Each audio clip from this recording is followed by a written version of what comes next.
Thank you, Ben. I'm Nicola Beckford and you're watching Midlands Today.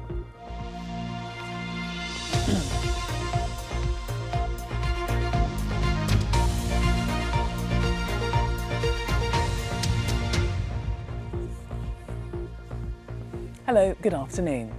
There are growing calls for millions of pounds of maternity care funding announced after the Shropshire baby death scandal to remain ring-fenced.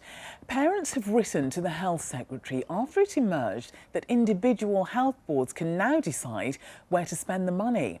A maternity care review in 2022 found more than 200 babies and 9 mothers could have survived with better care. Here's our health correspondent, Joanne Riddle.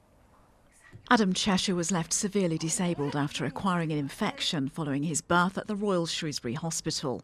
He and his mum Charlotte were among hundreds of families affected by the Shropshire maternity scandal, highlighted in a review in 2022.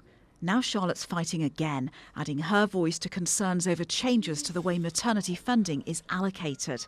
Following an interim report in 2021, maternity care spending was increased by £95 million to improve safety. Now it's emerged that money will no longer be ring-fenced. For me, that's both tragic and catastrophic because it was ring-fenced to maternity for a reason, because the situation in our area was horrific. It's the worst maternity scandal in NHS history to date, but not the first and not the only one. The Department of Health stresses the same amount of money is still being given as part of wider integrated care board funding. And I put the concerns to the Care Minister Stephen Kinnock, who was in Solihull earlier this week. Parents say that they feel betrayed because that £95 million was supposed to be ring-fenced and it's no longer being ring-fenced. The money is allocated to the integrated care boards.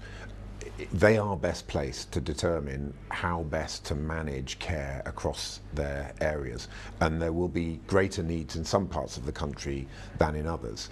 The £95 million, which was previously ring-fenced, is shared out across the country, and Shropshire and Telford get £885,000 of it. NHS Shropshire, Telford and Wrekin told us good quality maternity and neonatal care remains a priority, and we're committed to continue to make improvements to maternity safety and services. In line with that commitment, we haven't made any changes to the level of service development funding allocated to our local maternity care in 2025 and 2026. But Charlotte remains worried. Despite writing to the Health Secretary Wes Streeting earlier this month, she's still awaiting a reply. The reason I didn't expect one is because as a family in the Shrewsbury and Telford area, we have become used to being dismissed, to being fobbed off, to being not listened to. Charlotte is devoted to Adam, but he'll need lifelong 24-hour care. Joanne Riddle, BBC Midlands Today, Shropshire.